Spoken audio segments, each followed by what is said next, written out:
Hello, and welcome to the Nonfiction Authors Podcast. This podcast is brought to you by the Nonfiction Authors Association.com. It's a supportive community where writers connect, exchange ideas, and learn how to write, market, publish, promote, and profit with your nonfiction books. Today's episode is a top replay with your host, NFAA founder Stephanie Chandler.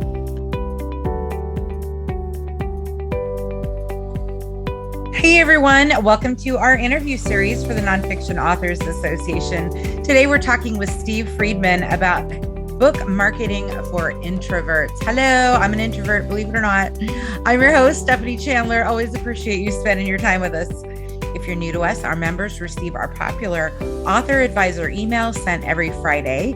It includes cultivated media leads, podcast recordings, and links to exclusive member content. Members also get access to our private community on Facebook, discounts off our year-round nonfiction book awards program, and our twice yearly nonfiction writers conference events, discounts off our book marketing master course and certification program, as well as our publishing master course and certification program, and discounts with our awesome partners, including Lulu, Findaway Voices, Office Depot, Ingram Spark, and more. We'd love for you to join us over at nonfictionauthorsassociation.com.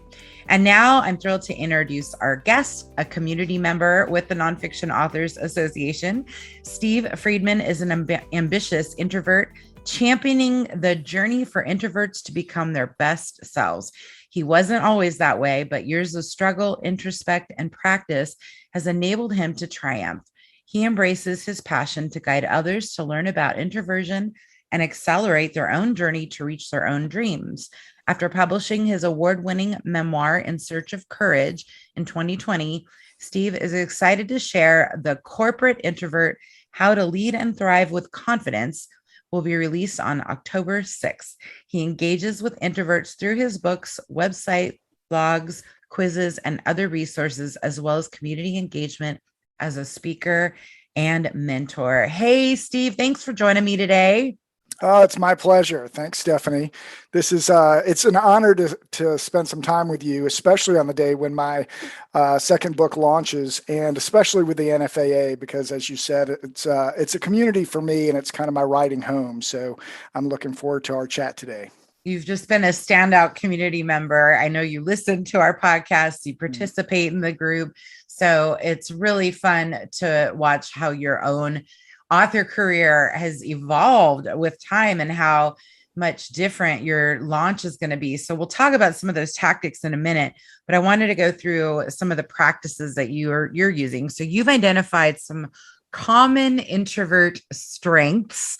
And this excites me because I have to say, I used to think of introversion for myself as a disability. Now I view it as a total superpower. So tell us about some of the common strengths you see. So I can certainly relate to your last statement, because for me, it was, for most of my life, I felt like it was a curse. Yeah. And only in the last maybe 10 years or so have I realized it's a blessing. There's so many strengths that we have that others don't have. And our strengths need to be in the room. They need to be in the social hall. They need to be in the meeting rooms. They need to be, in the writing community as well. And, but it took a long time and a long road for me to get to that point. What I realized was some of the things that I did, but I didn't think were special, and I looked around and found that a lot of the other people at work in particular didn't practice them. So I thought it was kind of quirky, but now I realize these are strengths that the teams that I worked with really needed to help them to excel. So some of the key strengths that are not common in every introvert. We're all different, but in most introverts are things like preparation. So really thinking about events that we've got coming up, whether it's meetings and networking, small or large, social conversations, publishing a book. I mean, they're all things that take some preparation. Extroverts may be able to kind of go by the seat of their pants, and they just kind of think on the fly. That doesn't really work for most of us introverts. And so I think learning about that and allocating time to prepare has made a world of difference. Second one I would share is listening and observing. So contrary to what a lot of people think, especially when they were in the corporate meetings and saw some quieter people perhaps on the sidelines, listening is learning. And so if we give ourselves space and time to just observe, then usually we come up with some unique perspectives that others don't. And then we feel comfortable to share those, and it makes a difference in the way the meetings go or the decision making. Creativity, oftentimes, I mean, many writers are introverts, many painters and other people that are creative in various different ways are introverts. And surprisingly, that trait is not only helpful in those kind of hobbies or solo endeavors, but they're also very helpful in the corporate world, which actually desperately needs more creativity. And so finding that as a strength and leaning on that in different scenarios makes a difference. And the last one I'll share is thoughtfulness. So, I mean, we're all thoughtful, but I think introverts tend to be very introspective. So they think a lot about things, maybe too much, ruminating on the past, worrying a little bit about the future, but also thinking in greater depth oftentimes about relationships and situations. And what that brings is usually deeper relationships. So they may not be as many relationships, but they're deeper relationships that help build community, especially for people like us writers. So those strengths, are things that I think once we embrace them and practice them, then we can find ways to use them in our everyday lives. Well said. I love that. Really, really good focus. So you believe in marketing with integrity, which is just jumps out at me. Integrity is one of my greatest values. Tell us what you mean by that. Well, for me, I think it means so many things, but it's a phrase that I didn't really have until I started working on my first book and marketing my first book. And like many writers, especially new writers, were inundated with all these people, podcasts and books and speakers that insist that, oh, you must do this in order to sell books, and you have to do that. And this is how I sold 50,000 books in a day, and all these different formulas. And it's overwhelming. And as a new writer, it's tempting to say, well, then I must do these sort of things. But really, the integrity aspect of it for me is not just about making sure I'm doing things that are legal and moral, which is certainly very important, but also doing things that just feel right and fit well with who I am. And so I think each writer needs to find that space where we feel comfortable. It doesn't mean we aren't stretching ourselves, but that we're doing things that we can sleep well at night, feeling like it's working for us, and that there's integrity involved with how we present ourselves, our book, and our message. And so I oftentimes go back to that phrase when I'm thinking about something. I do listen to a lot of podcasts and read a lot of books on book marketing, because I think it's important for us to learn and consider different options. But at the end of the day, I think it's really valuable for us to filter those with our own sense of values and strengths to determine what we actually spend time on. That's interesting. I was curious how you were going to tie that to marketing. So your personal integrity. So maybe there's a tactic like going on Facebook Live that just feels like something you absolutely don't want to do. Your point is then you can either stretch if you feel comfortable stretching, or you can just decide that's not a tactic for you and do something else. Is that what you're saying? Right. I mean, there's so many different tactics. And so it really ties back to what we talked about at the very beginning. Understanding what our strengths are, what we really enjoy, what we think we're really good at is a great starting point. And then figuring out how can I use those strengths in my marketing aspect. And so many of us, certainly on the call today, are writers by nature. And so we like to write. So for me, that was where I started with my marketing. I wanted to have a website. I wanted to write guest blogs. I wanted to get things out through the written word. That's what I was really most comfortable with. But then it was also, how can I stretch myself? So a lot of people will say Facebook Live, get out in front of a bunch of people and speak. And some people love those sort of environments and other people do not. And for me, those are not the most comfortable environments. So rather than force myself to do it, I kind of have put myself on this journey of I might get there one day, but I'm working through my own plan of using my strengths and then stretching a bit.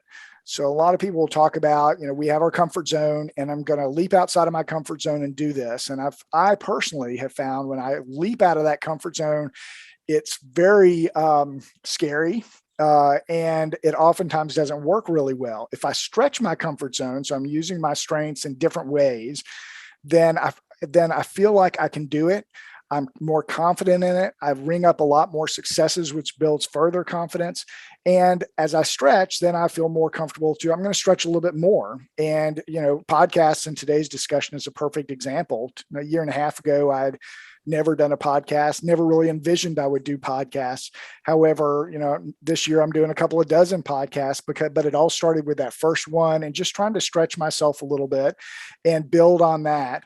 And so I think it's just thinking about what we're most comfortable with, pushing the limits a little bit, and continuing to do that until we get to the point where we feel like, I've kind of pushed it to the point where I feel like I'm getting the most out of that without tying myself up in knots sometimes. Every marketing strategy is not for everyone. And we need to feel comfortable to make a choice on what we want to spend our time with and what we choose to pass on, at least for now, so that we can have more focused marketing efforts. Oh my gosh. I'm flashing back to my friend Carl, who I've talked about many times.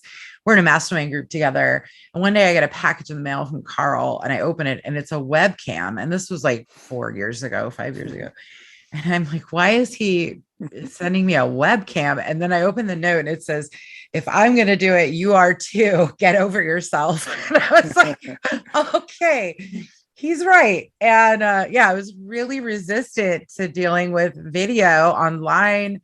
And, today it's gotten a lot easier, but I had to stretch. Mm-hmm. I had to stretch. And this is the way the world has gone since then. Right. So it was just like, we have to embrace it if we're going to do any online marketing. Yeah, I definitely agree with that. I think stretching is important. Stretching, I call it stretching kindly, stretching with some compassion. So we're going to stretch and do new things, but we're also going to treat ourselves well and not put ourselves in such a position that we're miserable. I mean, writing is a joyous sort of activity. I love to write and I love to kind of get my message out there and engage with other people. If it becomes miserable, then I've got to really ask myself if that's really what it's all about. And so I give myself the opportunity or the self-compassion to say some things are just not things I'm ready to tackle right now. There's many other things that I feel quite anxious and excited about working on, especially with my second book that can take the place of some of the other things and help me deliver connections with other people. Wonderful. All right, let's dig into those tactics. So what are some of your favorite tactics for introverts for book marketing? Well, I would lump them into, for me especially, but I think for many introverts, into two areas, one that might not be surprising and one that perhaps is. The first one is writing itself. So as a writer, we're probably very comfortable to write. We're trying to practice our writing all the time and improve our craft. And so how can we leverage that? And so we'll talk about that in a second. And then the other one is community.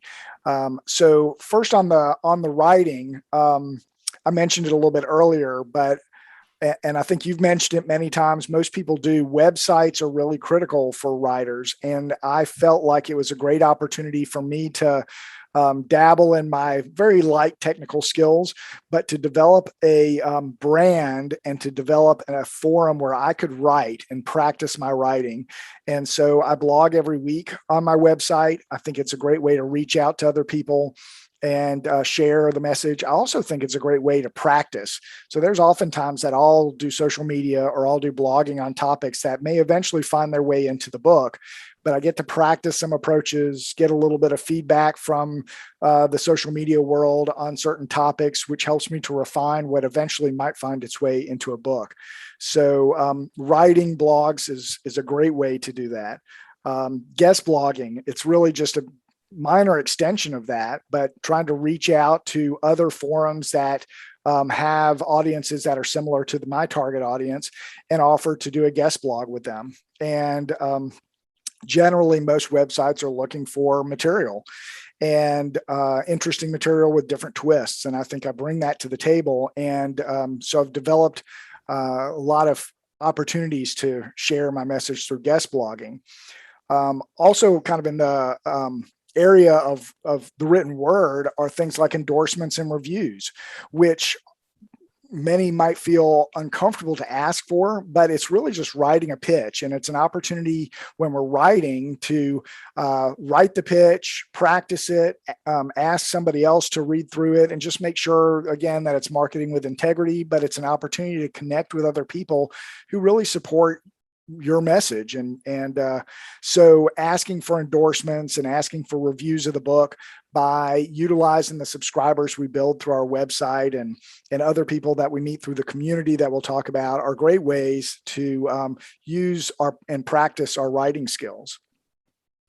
The community aspect might surprise people because a lot of people think that the stigma around introversion is, oh, introverts don't really like to be in groups of people. They're antisocial. And I think that's a horrible myth of introverts. Yes, introverts oftentimes want to re-energize with a little bit of time by themselves, but we too have struggled through COVID and struggled through situations where we can't have that mixture of people. It's just that introverts will tend to prefer to do it in smaller groups, maybe smaller time frames and familiar settings, but we want to, and we enjoy that interaction. And writing, as we all know, writing can oftentimes be a very solo endeavor. So the opportunity to build community is really important for every writer, even for introverts.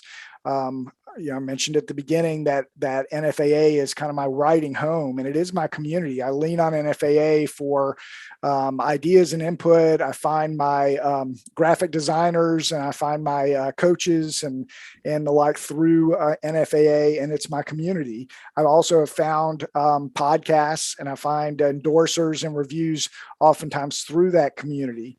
And then I think it's just a great opportunity to leverage the community. So it's not a huge community. It's like when we go to networking events. So the extroverts are probably out there collecting dozens of cards. I'm not going to collect dozens of cards, but I think I'll make a few really keen relationships that I can build on over time. And those people are the ones that invite me to be a guest blogger or will invite you to be on their podcast. And then they're happy to endorse your book, and they're happy to provide a review. So it's really building that community and finding a home that you can learn from and express yourself and find support throughout the whole writing process. Wonderful. And I'm an advocate of, first of all, blogging. Thank you for saying that. I think that's so important. And then community, I think, is really important also where your target audience is, right? So finding your audience community is just as valuable.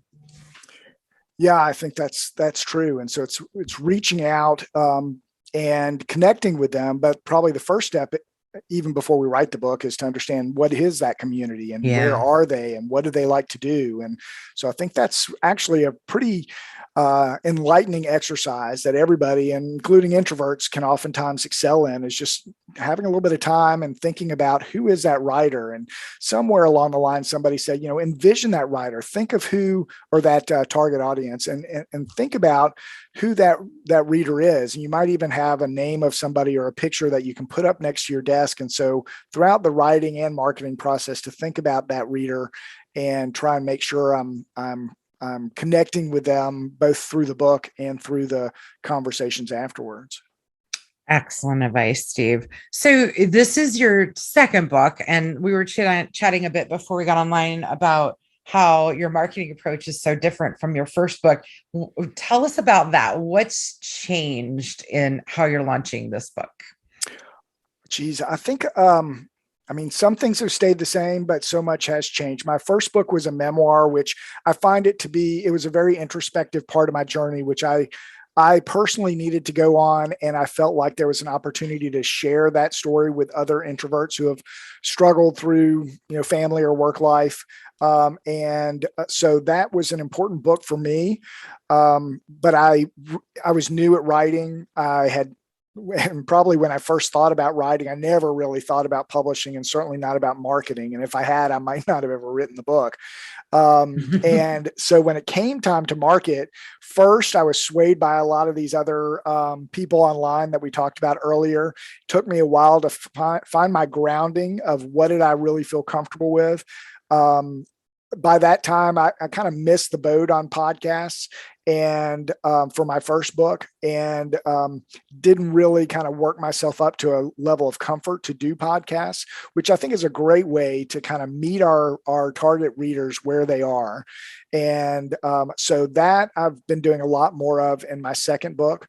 But also the community that we talked about is just deeper. Some of the same people that supported me in the first book are supporting my journey in the second book. And so we've been able to have more opportunities to collaborate together and to work on things that they're working on and help me on some of my items as well. And so that deeper relationship has brought me new avenues to get my word out, online conferences, some speaking engagements, and just some connections with new audiences that I really hadn't connected with before. And so somebody I was talking to recently said, we can write a great book, but ultimately we have to get it in front of other people and other readers. So whether we're extroverted or introverted, we have to find our way to get out in front of the people that would be most affected by our writing. And so that has been a journey for me that I've really enjoyed learning more about it and connecting in new ways this time around. I love this. And so that makes me want to dig into a couple things. First of all, I'm thinking about our introverted listeners who maybe think about doing a podcast and it just turns their stomach over. Mm-hmm. I mean, is that a big stretch? What's your advice on how to kind of be able to do that? I can certainly say for those that are out there that are worried about it or have said they wouldn't do it, it is a big stretch for many of us, and it really scared me to death. I think in a moment of weakness, I signed up for one, and it was more of a local podcast with somebody that I had known before. We weren't close friends, but I knew that person. It was a 30-minute discussion about writing. And so what I did was I talked to the person, I listened to their podcast, probably 3 or 4 of their podcasts. So I really understood how it went, what my role would be, and what the role of the host would be. And then I prepared for literally for days. And I probably over prepared, but it helped me to feel more comfortable that I could do this. When we finally started to have the podcast, I realized that a lot of it is just relaxing and getting into the flow. And so if we approach it as I've got this speech I want to give, and so I memorized it, then oftentimes we get a little stuck because the conversation goes different ways, or we forget some of our points, and then we freeze like a deer in headlights. And so for me, once I realized in that first podcast that we're just having a conversation and it's about things that generally I'm familiar with, my own writing journey or what's in my book. And it became a conversation that was really enjoyable. So afterwards, I'll certainly admit as an introvert, I was exhausted and needed a little bit of alone time, but I reflected on that and felt so proud of what I had done, but also enjoyed the process. And so I decided, I'm going to go sign up for another couple. And that just got the ball rolling. So if you're thinking about it and you're not really sure, don't aim for the Today Show, aim for something that's perhaps local, listen to it a number of times, talk to the host, get a feel for it, prepare, but don't over prepare. And chances are you're going to have a great time with it, and it's going to open up a new avenue for you to get your message out. Well, and you said a key thing there, preparation. You prepared, maybe over prepared. To me, preparation removes fear. Mm-hmm, mm-hmm. Right. So if you feel fully prepared, you're going to feel a lot calmer going into that situation. And then I'm sure you found the more you do, the easier they get. Right. Right. Yeah, definitely. Yeah, it's just, I kind of talk to myself about, dip my toe in the water. And if I do, chances are I'm going to enjoy the ripples that come from it. Because it just boosts your self-esteem. It does get your message out. It broadens your audience.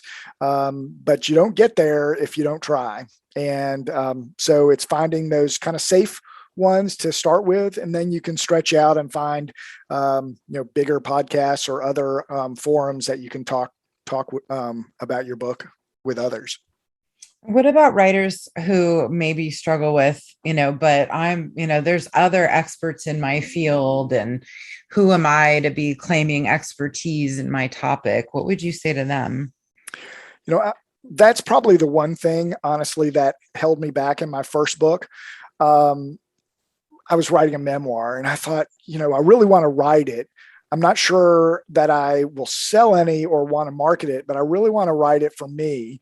But as I got to the marketing stage, I was kind of split, because on the one hand, I realized that there are many introverts out there that, as I found through my blogging and social media, can really connect with the story. But I was like, there's thousands of memoirs out there. Who's going to want to read my memoir? And a lot of that mindset really changed when I was actually on a podcast shortly after that. And it was a podcast called The Imposter Syndrome Files. And it was talking exactly about feeling that I'm an imposter, whether in the workplace or as a writer or somewhere else. And really talking that through and how we can get our message out there. And I think that, especially as we write a book, we become an expert. There are many people out there that will probably write about almost every topic. There's certainly other people that write about introversion, and they have great perspectives. So we don't have to be the only one that are writing, and there may be people that have more experience than we do, but it's our perspective that is unique. Each person's perspective is unique. Our story is unique, and how we can share that and connect with other people is unique. So I think we need to give ourselves a little bit of a break and be proud of the journey that we've come through. And if you've written a book, you probably have a lot of stories and things out there that other people really want to connect with. We just need to stick ourselves out there a little bit. Oh, I love that, Steve. This has been so interesting. What would be the top one or two takeaways you want our listeners to take from today? Well, we started it at the beginning. I'd really say, to me, one of the mantras that I live by is, don't try and change yourself, but be yourself. And even in my short writing journey, I started writing about 4 or 5 years ago, that I've changed from being so tempted to change myself to just being myself and recognizing my strengths and how can I weave those into everything that I do. And as an introvert, I have realized that the community is so important, and it provides that support.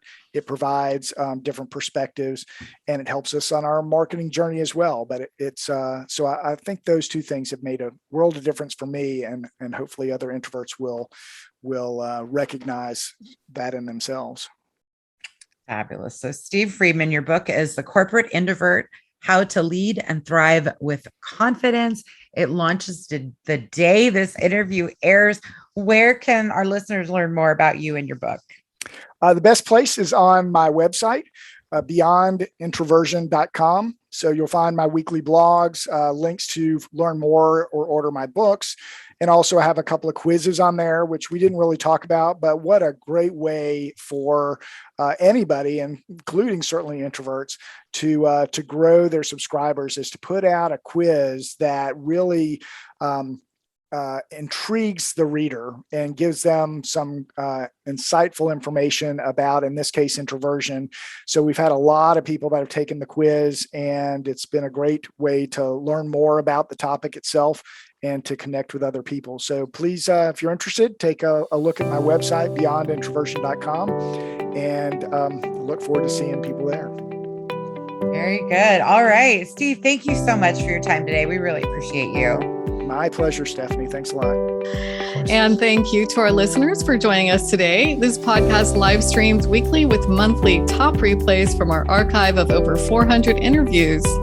Find out how to listen or watch at nonfictionauthorsassociation.com/podcast. And while you're there, please sign up for our mailing list to get reminders and all kinds of good stuff nonfiction authors need to write, publish, promote, and profit from your books. Until next week, keep writing. The world values your experience and expertise.